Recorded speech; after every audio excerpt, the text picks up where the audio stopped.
जय महाराष्ट्र विद्यार्थी मित्रांनो, श्रावक अकॅडमीच्या ऑनलाईन प्लॅटफॉर्मवरती तुम्हा सगळ्यांचं स्वागत आहे। तर आजपासून आपण कंबाईन एक्झामच्या दृष्टिकोनातून महाराष्ट्राचा भूगोल आणि राज्यसेवा पूर्व परीक्षेला काही जे 2-4 प्रश्न येतील आणि नंतर राज्यसेवाचा जो मेन पार्ट आहे मेन्सचा, तर या पूर्ण एक्झामच्या दृष्टिकोनातून आपण आजपासून महाराष्ट्राचा भूगोल ही सिरीज स्टार्ट करतोय। आजचं आपलं पहिलं लेक्चर आणि रोज आपण पूर्ण सिलेबस व्यवस्थित पॉइंट वाइज या लेक्चरमधनं कव्हर करून घेणार आहोत। तर आता आपण कंटिन्यू बघू की आपण आज काय कुठला टॉपिक आपण आज कव्हर करणार आहोत। तर जे पहिलं टॉपिक आहे महाराष्ट्राच्या भूगोलाचा, तर तो आहे महाराष्ट्राचे स्थान व विस्तार। तर याच टॉपिक पासून आपण स्टार्ट करणार आहोत महाराष्ट्राचा राजकीय व प्रशासकीय भूगोल। तर याच्यामध्ये आपण आता कोणत्या बाबी बघणार आहोत ते सगळं मी तुम्हाला एकदा सांगते आणि नंतर मग आपण आपल्या लेक्चरला सुरुवात करू। महाराष्ट्राचा राजकीय व प्रशासकीय भूगोल, महाराष्ट्रातील तालुके, याच्यावरती सगळ्यात जास्त प्रश्न येतात, तुम्हाला आकार विचारले जातात, खूप प्रश्न येतात। जसे जसे प्रश्न येतील किंवा ज्या टॉपिक वरती क्वेश्चन्स आलेले आहेत ते मी तुम्हाला तिथे सांगतेच। त्याच्यानंतर महाराष्ट्रातील जिल्हे, जिल्ह्यांवरती प्रश्न येतात आणि जिल्ह्यांच्या आपल्याकडे खूप सारे ट्रिक्स आहेत, आपण सगळं काही ट्रिक्सच्या माध्यमातूनच शिकणार आहोत। त्याच्यानंतर प्रशासकीय व प्रादेशिक विभाग, प्रादेशिक विभागावरती पण नेहमी प्रश्न येतात। जसं की 2018 आणि 19च्या पेपरला आलं होतं की औरंगाबाद, ज्याला आपण आता संभाजीनगर म्हणतो, की त्याचा आकार कसा होता, तो सशासारखा तो प्रश्न आला होता। तर अशा नेहमीच प्रश्न याच्यावरती येत राहतात। त्याच्यानंतर नगरपालिका आणि महानगरपालिका, तर हे सगळे टॉपिक्स आपण इथे कव्हर करून घेणार आहोत। आजच्या लेक्चरमध्ये आपण मेन पार्ट आपण कव्हर करू। तर बघा, जेव्हा आपण आता भूगोलाला सुरुवात करतोय महाराष्ट्राच्या, तर आपलं हे पहिलं लेक्चर आहे। तर आपण आधी बघूया महाराष्ट्राचा इतिहास। तर इतिहास जो तुम्ही इतिहासाच्या पुस्तकात शिकता तो आपल्याला इथे बघायचा नाहीये, ते तुम्ही इतिहासामध्येच शिकणार। हे आपल्याला फक्त आता भूगोलाच्या दृष्टिकोनातून इतिहास बघून घ्यायचा आहे। तर तो कसा, तर भौगोलिक दृष्ट्या म्हणजे असा की फक्त महाराष्ट्र कसा फॉर्म झाला, जसं की मी क्लासमध्ये शिकवताना तुम्हाला सांगितलं होतं की भारत कसा तयार झाला, तर तसंच आपल्याला महाराष्ट्र कसा तयार झाला, 1947 आधी महाराष्ट्र कसा होता, स्वातंत्र्यानंतर महाराष्ट्र कसा झाला, तर हे आपण थोडक्यात बघून घेणार आहोत। हे बघा, जेव्हा 1947 मध्ये आपली फाळणी व्हायची होती, आपल्याला स्वातंत्र्य मिळायचं होतं, त्या टाइमला महाराष्ट्र अस्तित्वात होता, पण महाराष्ट्राला तेव्हा महाराष्ट्र म्हणत नव्हते, तर त्याला मुंबई राज्य म्हणायचे। मग मुंबई राज्यामध्ये फक्त महाराष्ट्राचा भाग नव्हता, तर मुंबई राज्यामध्ये हा जो कच्छ, सौराष्ट्र हा भाग आहे, या साइडचा थोडासा भाग होता, त्याच्यानंतर हा भाग होता, म्हणजे हा जो गुजरातचा भाग येतो ना, हा भाग होता मुंबई राज्यामध्ये। याच्यामध्ये थोडासा सिंध प्रांताचा भाग होता। सिंध प्रांत आता आपल्याकडे नाहीये, नंतर तो इकडे चालला गेला पाकिस्तानमध्ये। तर सिंध प्रांताचा काही भाग होता, हा बघा, हा सिंध प्रांताचा भाग होता। सिंध कुठे होता, तर या इथे या पोर्शन मध्ये वरती सिंध होता। सिंध प्रांत कुठे होता, तर हा जो पोर्शन आहे ना, या पोर्शन मध्ये वरती सिंध होता। तर ह्या प्रांताचा काही भाग होता, थोडाफार गोव्याचा भाग होता, थोडाफार कर्नाटकाचा भाग होता। तर हे सगळं कसं वेगवेगळं झालं ते आपण बघूया। आता 1 नोव्हेंबर 1956 ला द्विभाषिक मुंबई राज्य फॉर्म झालं। द्विभाषिक म्हणजे काय, तर द्वि म्हणजे 2 आणि भाषिक म्हणजे भाषा। तर या राज्यात 2 भाषा बोलल्या जायच्या मुंबई राज्यामध्ये। एक मेजर भाषा जी होती ती होती गुजराती आणि आपली महाराष्ट्राची मराठी, अशा 2 भाषा मिळून आपलं द्विभाषिक राज्य तयार झालेलं होतं। तर 1947 ते 56 पर्यंत मुंबई राज्य होतं। त्याच्यानंतर 1956 ला द्विभाषिक मुंबई राज्य तयार झालं। तर जेव्हा द्विभाषिक मुंबई राज्य तयार झालं होतं, त्या टाइमला सिंध प्रांत होता का, तर नव्हता। 1947 मध्ये सुद्धा सिंध प्रांत याच्यामध्ये इन्क्लूड नव्हता। फाळणीच्या वेळेस ते सगळं पाकिस्तानामध्ये चाललं गेलं। आता आपला राहिला हा महाराष्ट्र उरलेला। तर इथे जो हा पोर्शन आहे, वरचा पूर्ण भाग जो आहे हा मुंबई राज्याला आधी जो अटॅच होता तो समोर निघून गेला आणि आज जो आपण महाराष्ट्र बघतो तर तो हा महाराष्ट्र बघतो। म्हणजे बघा, जे मी काही आता सांगितलं तेच त्या स्लाइडवर लिहिलेलं होतं, तुम्ही जर तुम्हाला हवं असलं तर बॅक जाऊन बघू शकता। आता जो आपल्याला महाराष्ट्र बघायचा आहे तो आपला हा महाराष्ट्र, जो आपल्याला शिकायचा आहे तो हा। तर आपण आपल्याला जो परीक्षेच्या दृष्टिकोनातून जेवढं काही बघायचं आहे ते फक्त एवढंच बघायचं आहे, याच्या बाहेर तुम्हाला काहीच येणार नाही परीक्षेमध्ये। याच्यावरचं सगळं जे काही इतिहास होता मी तुम्हाला सांगितला तो फक्त एक तुम्ही स्टोरी म्हणून लक्षात ठेवा. त्याच्यावरती कधी प्रश्न येणार का? तर नाही, त्याच्यावरती प्रश्न येणार नाही. पण तुम्हाला माहित असलं पाहिजे, क्रोनॉलॉजी माहिती असलं पाहिजे की काय झालं होतं, कसा फॉर्म झाला महाराष्ट्र, त्याच्यासाठी हे सगळं सांगितलं. आता जेव्हा तुम्ही ऍक्च्युअल मध्ये आपण शिकणार तेव्हा आपल्याला हा भाग शिकायचा आणि याच्यावरती आपल्याला भरपूर प्रश्न येतात आणि पूर्ण मोस्टली भूगोल जो कंबाईनचा आहे तो फोकस असतो या भागावरती. तर हा आपल्याला पूर्ण शिकायचा आहे. असा महाराष्ट्र आपल्याला आता दिसतो. आणि महाराष्ट्राचं भारतातलं स्थान कुठे आहे? तर आपला महाराष्ट्र हा पश्चिम साईडला आहे. ठीक आहे, भारताच्या. आता जो आपला मेन टॉपिक आहे महाराष्ट्राचे स्थान व विस्तार, तर त्याला आपण आता सुरुवात करू. बघा, आता महाराष्ट्राचे स्थान व विस्तार समजून घेण्यासाठी आपण इतिहास त्याचा बघितला. आता आपल्याला काय बघायचं आहे की ऍक्च्युअल जो आपला महाराष्ट्र आहे तो आपल्या पृथ्वीवरती कुठे येतो. आता याच्यावरती प्रश्न असतात. आता आपण ते बघूयात की सगळ्यात आधी तर आपल्याला शिकावं लागेल की अक्षवृत्त म्हणजे काय, रेखावृत्त म्हणजे काय. तर आपण सगळं बेसिक पासून घेतोय. तर मी असं समजते की तुम्हाला काहीही माहित नाही आणि मी पूर्ण तुम्हाला शून्यापासून सांगते. तर बघा, ही आपली पृथ्वी आहे. जेव्हा आपली पृथ्वी फॉर्म झाली होती त्या टाइमला आपल्याकडे अक्षवृत्त, रेखावृत्त असं काही होतं का रे? तर असं काही नव्हतं. पण आपल्याला जेव्हा गरज भासायला लागली, आता एखादं तुम्हाला समजा, हे बघा इथे मी तुम्हाला या स्लाइडवरती समजावून सांगते की तुम्ही सांगायचं आहे की मी इथे इथे आहो. तर त्याच्यासाठी तुम्हाला काहीतरी पत्ता लागेल, एक ऍड्रेस लागेल की तुम्हाला मित्राला फोनवर सांगायचं आहे की मी इथे आहे. मग त्या टाइमला जेव्हा हे अक्षवृत्त, रेखावृत्त नव्हतं, मग तेव्हा कसं सांगायचं? तर ते सांगण्यासाठीच हे फॉर्म झालेलं आहे. मी तुम्हाला एक एक्झाम्पल देते. ही आपली पृथ्वी आहे. ठीक आहे, इथे म्हणजे हे समजा तुम्ही की आपला एरिया आहे एखादा, इथे तुम्ही इथे उभे आहात, असं तुम्ही उभे आहात कुठेतरी. आता तुम्हाला फोनवर सांगायचं आहे की मी इथे उभा आहे. तुम्ही कसं सांगणार? सांगूच शकत नाही की या पूर्ण पोर्शन मध्ये तुम्ही कुठे उभे आहात, याच्यावरून तुम्ही काही अंदाज लावू शकत नाही. पण आता सेकंड कंडिशन बघा की सेम जागा तीच आहे, प्लेस, पण आपण काय केलं, याला अशा आडव्या आणि उभ्या रेषेमध्ये विभागलं आणि या प्रत्येक रेषेला एक नंबर दिला. याला समजा 1 नंबर दिला, याला 2 नंबर दिला. ठीक आहे, आणि याला असं ABC असे नंबर दिले. तर जेव्हा आता तुम्ही उभे तिथेच आहात, पुन्हा याच पोर्शनला तुम्ही उभे आहात. आता जेव्हा तुम्हाला कोणी विचारणार की तुम्ही कुठे आहात, तेव्हा तुम्ही काय सांगू शकता की मी उभ्या दुसऱ्या लाईनवरती आणि आडव्या पहिल्या लाईनवरती, आडवी पहिली लाईन आणि उभी दुसरी लाईन ज्या ठिकाणी भेटते त्या पॉइंटवरती मी उभा आहे. ठीक आहे, समजलं आता तुम्हाला ह्या रेषांचं महत्व? याच्यासाठी ह्या रेषा आहेत. तर चला बघा, आता मी तुम्हाला सांगते अक्षवृत्त आणि रेखावृत्त. आता ज्या आपण त्या रेषा बघितल्या तोच पोर्शन आपण इथे समजून घेणार आहोत की कसं आहे ते. ही आपली झाली पूर्ण पृथ्वी. याच्या मधातून जी रेष जाते बरोबर मध्य भागातून, तो झाला आपला विषुववृत्त. ह्या ज्या आडव्या रेषा असतात ना, यांना अक्षवृत्त म्हणतात. ह्या जेवढ्या पण तुम्हाला याच्यावरती आडव्या रेषा दिसत आहेत, ह्या सगळ्या कोणत्या आहेत? अक्षवृत्त. आणि याच्यातली जी मधातून जी रेष जाते ना, ही सगळ्यात मोठी रेष असते. कारण जसा भाग जसा फुगीर असतो तसा तसा जसा तो वरती जाईल तसा कमी होईल, जसा खाली येईल तसा कमी होईल. स्क्वेअर जर असता तर सगळीकडे सारखा राहिला असता. गोल असल्यामुळे इकडे अंतर कमी, मधात जास्त, खाली पुन्हा कमी असं अंतर असते. म्हणून मग जो आपला मधातला अक्षवृत्त आहे तो सगळ्यात मोठा अक्षवृत्त आहे. तर याला काय म्हणतात? विषुववृत्त. जी रेष मधातून जाते, जो अक्षवृत्त पृथ्वीच्या मधातून जातो. तर आता तुम्हाला अक्षवृत्त समजलं असेल काय आहे. तर आता आपण रेखावृत्त बघू. बघा, ही जी आता आपण कसं बघितलं की पृथ्वीला आपण कसं डिव्हाइड केलेलं आहे? आडवं. आता आपण बघतोय उभ्या रेषा. तर जर याच्या मधातून एक उभी रेष गेली तर 2 भागामध्ये उभी पृथ्वी डिव्हाइड होणार. या उभ्या रेषेला काय म्हणतात? या उभ्या रेषेला म्हणतात रेखावृत्त. ह्या सर्व उभ्या रेषांना रेखावृत्त म्हणतात. तर आपण आता रेखावृत्त बघितलं. तर मी तुम्हाला एकदा सांगते. हे बघा, ही काय आहे? तर ही आपली पृथ्वी आहे आणि हा आपला सुंदर असा भारत देश आहे. आपला भारत देश इथनं म्हणजे आता जे आपण बघितलं होतं ना, हा अक्षवृत्त इथून गेलेला आहे एक. जेव्हा अक्षवृत्त हा कोणता आपण बघितला होता? मधातला अक्षवृत्त. म्हणजे यालाच आपण काय म्हणणार? विषुववृत्त.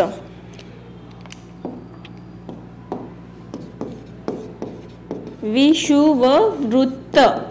तर हे विषुववृत्त जी मधातून रेष गेलेली आहे, तर हे विषुववृत्त जे मधातून रेष गेलेली आहे ही सगळ्यात मोठी रेष आहे पृथ्वीवरची मधातून गेलेली, तर याला या अक्षवृत्ताला आपण म्हणणार बृहद वृत्त, म्हणजे हे सगळ्यात मोठं अक्षवृत्त आहे आपलं, ठीक आहे। त्याच्यानंतर जी आपली मधातून रेष गेली, आता आपण बघितलं अक्षवृत्त, आता आपण बघू रेखावृत्त। तर जेव्हा आपण अक्षवृत्ताच्या ईशान्य डिवाइड करतो पृथ्वीला, तर पृथ्वीचे दोन भाग होतात, उत्तर आणि दक्षिण भाग, ठीक आहे। तर जेव्हा रेखावृत्तानुसार आपण पृथ्वीला विभागतो तेव्हा त्याचे दोन भाग होतात, पूर्व आणि पश्चिम असे भाग।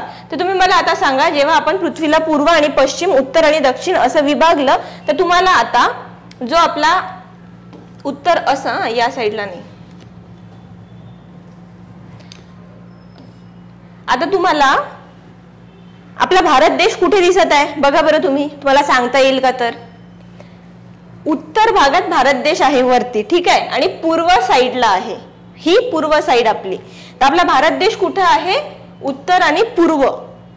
जर भारत देश आपला पूर्व उत्तर किंवा उत्तर पूर्व दिशेला असेल तर आपलं साहजिकच आहे की आपला जो महाराष्ट्र आहे इथे असलेला, तो महाराष्ट्र सुद्धा कुठे असेल? उत्तर पूर्व दिशेलाच असेल। हे तुम्हाला क्लिअर झालं असेल। आता मी तुम्हाला हे पण सांगितलं इथे की कसं आपण याचं डिव्हिजन केलं, कसं बघितलं सगळं। हा आपला एक व्ह्यू आहे आपल्या पृथ्वीचा, जो आपण 3D व्ह्यू घेतला आहे, जे मी तुम्हाला आता व्यवस्थित समजावून सांगितलं। जर तुम्हाला याच्यामध्ये काही सुद्धा प्रश्न असतील तर ते तुम्ही कमेंट सेक्शन मध्ये विचारू शकता, मी नेक्स्ट व्हिडिओ मध्ये आणि कमेंट मध्ये सुद्धा तुमचे त्याचे उत्तर देईल। तर चला आता आपण बघूया नेक्स्ट।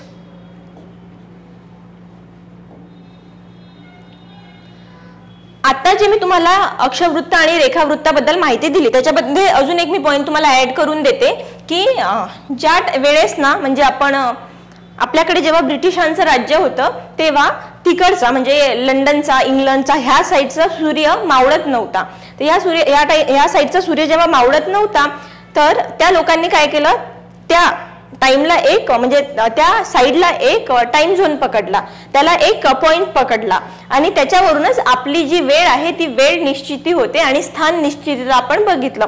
तर इंग्लंड या शहरातून जे ग्रीनविच ग्रीनविच या शहरातून एक रेखावृत्त जातं आणि त्याच्यावरूनच आपला सगळा टाइम वगैरे सगळं डिसाइड होतं, आपली वेळ ठरते। तर आता आपण बघूयात की आता आपण याच्यानुसार आपला महाराष्ट्र कसा आहे, कुठल्या पॉइंटला आहे, हे सगळं मी तुम्हाला शिकवते इथे।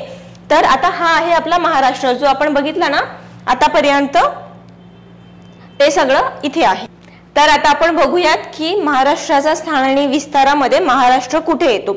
जेव्हा आपण बघितलं होतं, हे बघा हा आहे आपला अक्षवृत्तीय विस्तार, तर आपण इथून महाराष्ट्र आपला सुरू होतो आणि इथे महाराष्ट्र संपतो। आपण या स्लाइड वरती बघा आपण कसं काय बघत आहे, मी तुम्हाला सांगते। महाराष्ट्राचं हे टोक आणि हे टोक हा झाला अक्षवृत्तीय विस्तार आणि महाराष्ट्राचं हे टोक आणि हे वाला टोक हा झाला रेखावृत्तीय विस्तार, ठीक आहे, हा अक्षवृत्तीय। आता हे आपण याच्यामध्ये बघूया, मॅप मध्ये आपला थोडासा एनलार्ज मॅप करून। तर बघा जो अक्षवृत्तीय विस्तार आहे आपल्या महाराष्ट्राचा, जर आपण विषुववृत्त ही रेष एक पकडली तर त्याच्यावरती अजून एक पॉइंट तुम्हाला इथे क्लिअर करते की हे जे विषुववृत्त आहे ना, याच्यावरती अशा किती रेषा आहेत, तर याच्यावरती अशा 90 रेषा आहेत, ही एक रेष सोडून, ठीक आहे। अशा ह्या पूर्ण ही एक प्लस याच्यावरती अशा 90 रेषा आहेत आणि सेम ही विषुववृत्ताची लाईन सोडली तर हा विषुववृत्त सोडून अशा अजून खाली 90 अक्षवृत्त आहेत, म्हणजे प्लस 90। तर 90 आणि 90 किती होतात? 180 आणि हा एक, तर म्हणजे हे किती आहेत? 181 अक्षवृत्त आहेत। काय आहेत आपल्याकडे? 181 अक्षवृत्त आहेत आणि 360 हे जे आपण रेखावृत्त बघितले हे किती आहेत? तर 360 रेखावृत्त आहेत आपल्याकडे। हा जो आपण ग्रीनविच शहरातनं बघितलेला म्हटलं, याच्यावरून आपली वेळ निश्चिती होते। तर चला बघूयात आता पुढे। जर आपण विषुववृत्ताला 1 नंबर पकडला तर याच्यावरती जेव्हा 15 रेषा येतील ना, 1 2 3 4, म्हणजे ही जर 15वी रेष असेल तर इथून आपला महाराष्ट्र सुरू होतो, ठीक आहे। हे बघा आता इथून झाला आपला महाराष्ट्र सुरू, 15 डिग्री 37 मिनिट। आता ह्या 15 डिग्रीला पण म्हणजे एका डिग्रीला पण अजून जर आपण कन्व्हर्ट केलं तर ते असं मिनिटमध्ये कन्व्हर्ट होते। तर आपण जर एवढं बारीक मध्ये बघितलं तर कसं आहे 15 डिग्री 37 मिनिट। ठीक आहे, कुठे कुठे 44 पण दिलेलं आहे, 15 डिग्री 44 मिनिट मोस्ट करेक्ट, हे लक्षात ठेवा। नाहीतर मग सांगितलं मी तुम्हाला की हे असं याचं बायफर्गेशन आहे। अशा ह्या वरती आता इथून महाराष्ट्र सुरू झाला असं म्हटलं ना मी तुम्हाला, तर असा कुठपर्यंत महाराष्ट्र आहे वरती, तर 22व्या रेषेपर्यंत, म्हणजे इथून आपला महाराष्ट्र सुरू झाला तर इथपर्यंत महाराष्ट्र आहे 22व्या रेषेपर्यंत, 22 डिग्री 6 मिनिट उत्तर अक्षवृत्त। ठीक आहे, आपण बघितलं होतं आपला भारत देश कुठे आहे, तर उत्तर पूर्व या दिशेमध्ये आहे। तर same goes with Maharashtra, Maharashtra पण कुठे असेल, उत्तर पूर्व गोलार्धामध्ये। म्हणून मग उत्तर पूर्व गोलार्धामध्ये जेव्हा आपला महाराष्ट्र आणि भारत दोन्ही आहे, तर आपले जे अक्षवृत्त आहेत हे आपले उत्तर अक्षवृत्त आहेत। आणि जेव्हा आपण आता रेखावृत्त बघणार आहोत, आता रेखावृत्तामध्ये बघा, जर आपल्या इथून रेखावृत्त आपण ग्रीनविच शहरातनं जो रेखावृत्त गेला होता त्याला जर आपण 1 पकडलं तर तिथपासनं म्हणजे हा ग्रीनविच शहरातनं गेलेला रेखावृत्त पकडा तुम्ही 1, तर इथपासनं समोर 72 रेखावृत्तानंतर महाराष्ट्र सुरू होतं, म्हणजे 72व्या रेखावृत्ताला आपला महाराष्ट्र स्टार्ट होतो। तर आपलं जे रेखावृत्तीय विस्तार आहे तो कसा आहे, 72 डिग्री 36 मिनिट पूर्व रेखावृत्त। ठीक आहे, दिशांचं काय आहे म्हणजे याला का बरं पूर्व म्हणतात, याला का बरं उत्तर म्हणतात, मी तुम्हाला आत्ताच सांगितलेलं आहे। ते नसेल समजलं थोडंसं रिवाइंड करा आणि तुम्ही बघून घेऊ शकता, हे कळलं असेल तुम्हाला। त्याच्यानंतर आता बघा, इथून 72व्या रेषेपासून तर किती रेषा आहेत, किती रेखावृत्त आहेत, 73, 74, 75, 76, तर असे 80 पर्यंत। इथे ही रेष आपली 80वी असेल, 80 डिग्री 54 मिनिट, 80 डिग्री 54 मिनिट पूर्व रेखावृत्त। आता तुम्हाला समजलं का आपला महाराष्ट्र कसा आहे ते। ही 15वी रेष असेल, इथून महाराष्ट्र सुरू झाला 15व्या अक्षवृत्तापासनं, तर इथे 22व्या अक्षवृत्तावरती महाराष्ट्र संपतो उत्तर। आणि पूर्व रेखावृत्तानुसार आपला महाराष्ट्र कसा आहे, तर 72व्या रेखावृत्तापासून सुरू होतो तर 80व्या रेखावृत्तापर्यंत संपतो। ठीक आहे, आता याच्यामध्ये हे सगळे झालं, व्यवस्थित तुम्हाला कळलं असेल असं मला वाटते। जर तुम्हाला काही पण नसेल कळलं तुम्ही कमेंटमध्ये विचारा, मी तुम्हाला क्लिअर करून देईल ते। आता आपण बघूयात की महाराष्ट्र राज्याचं क्षेत्रफळ, भारताच्या दृष्टिकोनातून महाराष्ट्राला किती वाटा मिळालेला आहे, ह्या सगळ्या गोष्टी आपण आता बघूयात। इथे महाराष्ट्र राज्याचे क्षेत्रफळ जे आहे भारताच्या दृष्टिकोनातून ते किती आहे, 30,77,13 स्क्वेअर किलोमीटर, म्हणजे चौरस किलोमीटर एवढं क्षेत्रफळ आहे। याला लक्षात ठेवताना 30,77,13 असंच लक्षात ठेवा, ते सोपं जातं तुम्हाला लक्षात ठेवायला। आपण जेव्हा मी तुम्हाला म्हटलं की 30,77,13 असं लक्षात ठेवा चौरस किलोमीटरच्या हिशोबाने, तर तुम्ही याला जर 3,07,000 असं काही लक्षात ठेवायला गेले तर चुकण्याचे नंतर चान्सेस राहतात। जसं की तुम्हाला हेक्टर मध्ये विचारलं किंवा स्क्वेअर किलोमीटर मध्ये म्हणजे चौरस किलोमीटर मध्ये विचारलं, तरी जर तुम्ही 30,77,13 लक्षात ठेवलं तर तुम्ही कधी विसरणार नाही आणि चुकण्याचे चान्सेस कमी होतात। म्हणून मी तुम्हाला हे असं लक्षात ठेवायला सांगितलं।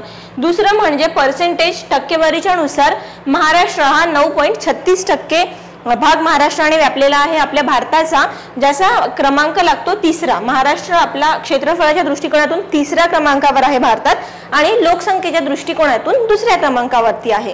तर मग क्षेत्रफळाच्या दृष्टिकोनातून पहिला कोणतं राज्य आहे हे पण प्रश्न विचारू शकतात, तर त्याचं उत्तर राजस्थान आहे। ठीक आहे, राजस्थान हा पहिला आहे क्षेत्रफळाच्या दृष्टिकोनातून 10 काहीतरी आहे पुढे, तर एवढा टक्के म्हणजे 10%च्या वरती याचा पर्सेंटेज आहे राजस्थानचं। त्याच्यानंतर आहे मध्य प्रदेशचं आणि त्याच्यानंतर येते महाराष्ट्र। तर हे झाले आपले क्षेत्रफळाच्या दृष्टिकोनातून पहिले 3 राज्य। आता आपण बघूयात की महाराष्ट्राला किती राज्य वेगवेगळे लागून आहेत बाजूचे, महाराष्ट्राच्या सीमेला, बॉर्डरला। तर ते बघत असताना मी तुम्हाला ट्रिक सांगते। मी तुम्हाला म्हटलं होतं आपण जेव्हा पण भूगोल शिकू सुरुवातीलाच मी तुम्हाला सांगितलं होतं तो आपण ट्रिक्सच्या माध्यमातून शिकू। तर जिथे जिथे ट्रिक्सची गरज आहे तिथे तिथे मी तुम्हाला ट्रिक्सच सांगते।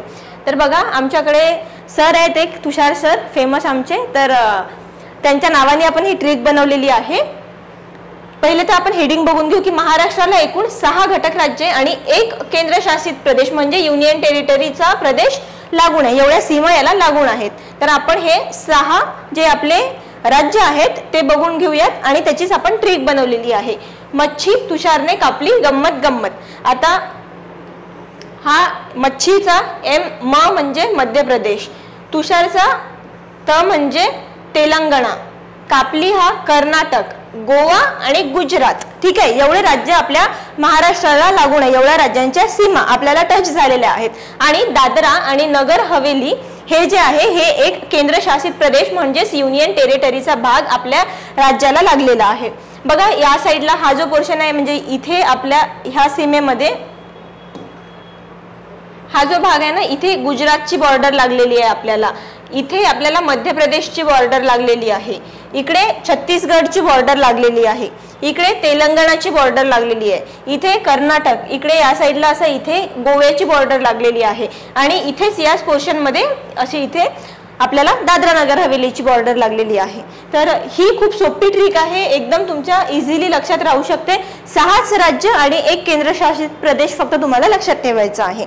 जर तुम्हाला वाटत असेल की नाही मला ट्रिकची गरज नाही, मी तसंच लक्षात ठेवू शकतो, तर वेल अँड गुड, पण ट्रिक अशा लोकांसाठी असते ज्यांना पटकन लक्षात येत नाही आणि सोपं करून जर तुम्हाला काहीतरी लक्षात ठेवायचं असेल म्हणजे हे तुम्ही 6 ओळी लक्षात ठेवण्यापेक्षा जर तुम्ही ही 1 ओळ लक्षात ठेवली त्याच्यामध्ये तुमचे 6 केंद्रशासित प्रदेश, 6 राज्य आणि 1 केंद्रशासित प्रदेश पूर्ण कव्हर होतं। बघा आपण आता बघितले होते की कोणते राज्य आपल्या महाराष्ट्राला लागून आहे, कोणत्या राज्याच्या सीमा लागून आहेत। आता आपण काय बघणार आहोत, तर आता आपण बघणार आहोत त्या राज्यांना लागून असणारे जिल्हे। ठीक आहे, राज्य आणि जिल्हे। तर मी तुम्हाला जी ट्रिक सांगितली, आता ही आपण राजकीय सीमा बघतोय, मी जी तुम्हाला ट्रिक सांगितली ती ट्रिक तुम्ही इथे अप्लाय करा, त्याच्यावरून लक्षात ठेवा आणि बघा मध्य प्रदेशमध्ये किती जिल्हे आहेत मध्य प्रदेशला लागून, म्हणजे आपली जी महाराष्ट्राची बॉर्डर आहे आणि मध्य प्रदेशची, तर आपल्याला 8 जिल्हे आपल्या महाराष्ट्राला लागून आहेत। त्याच्यासाठी आपल्याकडे काय ट्रिक आहे, नंदूच्या बाळाने धूप अगरबत्ती जाळली ग भंडाऱ्यात, याच्यावरून तुम्ही हे सगळे नावं लक्षात ठेवू शकता। नंदुरबार, नागपूर, बुलढाणा, धुळे, अमरावती, जळगाव, गोंदिया आणि भंडारा। ठीक आहे, हे तुम्हाला आता जरी असं वाटत असेल की थोडंसं कठीण आहे वगैरे असं कोणाकोणाला वाटू शकतं, पण जेव्हा तुम्ही हे लेक्चर परत परत बघणार ना, आणि स्पेशली हा पार्ट याच्यावरती तर एवढे प्रश्न असतात दर एक्झामला, तर तुम्ही हा पार्ट जेव्हा पण पुन्हा बघणार आणि 1-2दा जेव्हा हे तुम्ही वाचणार, रिकॉल करणार, रिवाइज करणार, तेव्हा तुम्हाला समजून जाईल की हे खूप सोपं आहे आणि हे सगळं तुमच्या तोंडपाठ होऊन जाईल। तर आपला एवढूशा एका ट्रिकने तुमचे 8 जिल्हे लक्षात राहिले। आता दुसरा बघा, दुसरा कर्नाटकमध्ये किती जिल्हे आहेत, 7 जिल्हे आहेत कर्नाटकमध्ये। कर्नाटकची ट्रिक काय आहे आपली, कोल्हा उन्हात सोलून निघाला। बघा आता कोल्हापूर साईडला खूप ऊन असेल त्या टाइमला आणि तिथे कोल्हा फिरायला गेला, तर तो उन्हात पूर्ण असा भाजून निघाला, तर त्याचे जे केस होते ते सोलले गेले, असं काहीतरी गोष्ट म्हणून आपण हे लक्षात ठेवू शकतो। तर जेव्हा आपण असं म्हणतो की कोल्हा उन्हात सोलून निघाला, याच्यावरून बघा कोल्हापूर, उस्मानाबाद, सोलापूर, सांगली, सिंधुदुर्ग, नांदेड आणि लातूर, ह्या सोलून वरून म्हणजे ह्या स वरून तुम्ही 2 गोष्टी लक्षात ठेवा, एक सांगली आणि एक सिंधुदुर्ग। त्याच्यानंतर निघालाचं नि म्हणजे नांदेड आणि हा ला म्हणजे लातूर। मी जसं तुम्हाला आधी पण म्हटलं की तुम्ही 1-2दा वाचा, तुम्हाला व्यवस्थित कळेल की लक्षात तुमच्या व्यवस्थित राहून जाईल। नेक्स्ट आपला जिल्हा बघा, छत्तीसगडमध्ये किती जिल्हे आहेत, 2 जिल्हे आहेत। आता छत्तीसगडला एक तर तुम्ही ट्रिकनी लक्षात ठेवा किंवा छत्तीसगड इझीच आहे तुमच्या तसंच लक्षात राहू शकतं। छत्तीसगडमध्ये गोंदिया आणि गडचिरोली हे 2 जिल्हे आहेत। तुम्ही असं पण लक्षात ठेवू शकता अग ग किंवा ग ग, याच्यावरून लक्षात राहून जाते, किंवा जी जी, असं तुम्हाला जे वाटेल ते तुम्ही याच्यामध्ये काही पण लक्षात ठेवू शकता। आता बघत होतो तेलंगणा, 4 जिल्हे आहेत तेलंगणामध्ये आणि याची ट्रिक मी तुम्हाला सांगत होते की आत्ताच आपला नवीन पिक्चर आलेला आहे एक नवरा माझा नवसाचा, तर त्याच्यातलं हे खूप फेमस गाणं आहे। तर आपण पण याला थोडंसं आपल्या पद्धतीने आपल्या ट्रिकसाठी वेगळं बनवलं आहे की एक नवरा बायकोची जोडी आहे आणि त्याची बायको आहे यवतमाळची, तर ती त्याच्या नवऱ्याच्या खूप मागे लागलेली आहे की माझ्या माहेरी चला आणि त्याला जायचं नाहीये, म्हणून मग ती अशी त्याला म्हणते की चला ना गडे यवतमाळला। तर असं तुम्ही लक्षात ठेवा की चला ना गडे यवतमाळला, याच्यावरून च म्हणजे चंद्रपूर, ना म्हणजे नांदेड, ग म्हणजे गडचिरोली आणि यवतमाळला म्हणजे यवतमाळ. ठीक आहे, याच्यावरून तुम्हाला सोप्या पद्धतीने लक्षात ठेवायला मदत होईल. त्याच्यानंतर गोवा, गोव्यामध्ये ट्रिकची गरज नाही आहे, एकच जिल्हा आहे सिंधुदुर्ग, आपल्याला तसंच लक्षात राहते. त्याच्यानंतर आहे गुजरात, गुजरातमध्ये किती जिल्हे आहेत बघा, 4 जिल्हे आहेत गुजरातमध्ये. गुजरातची ट्रिक काय आहे आपली, पान धुवून खा.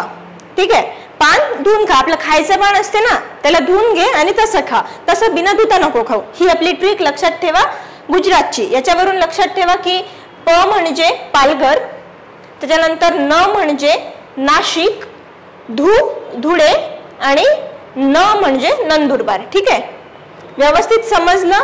पान धुवून खा, पालघर, नाशिक, धुळे, नंदुरबार. इथे आपलं आजचं जे पहिलं लेक्चर आहे हे संपलेलं आहे. आपण पूर्ण स्थान व विस्तार, आजूबाजूच्या सीमा, जे त्याला जिल्हे लागलेले आहेत, या सर्व गोष्टी आपण व्यवस्थितरित्या बघितलेल्या आहेत. तर आता जे आपलं नेक्स्ट लेक्चर आहे हे आपण कंटिन्यू करूया उद्यापासून. तर तुम्हाला लेक्चर आवडलं असेल तर आपल्या चॅनलला सबस्क्राईब करा, लेक्चर लाईक करा आणि असेच नवीन आणि जे परीक्षाभिमुख लेक्चर्स आहेत ते बघण्यासाठी चॅनलला नक्की फॉलो करा. धन्यवाद.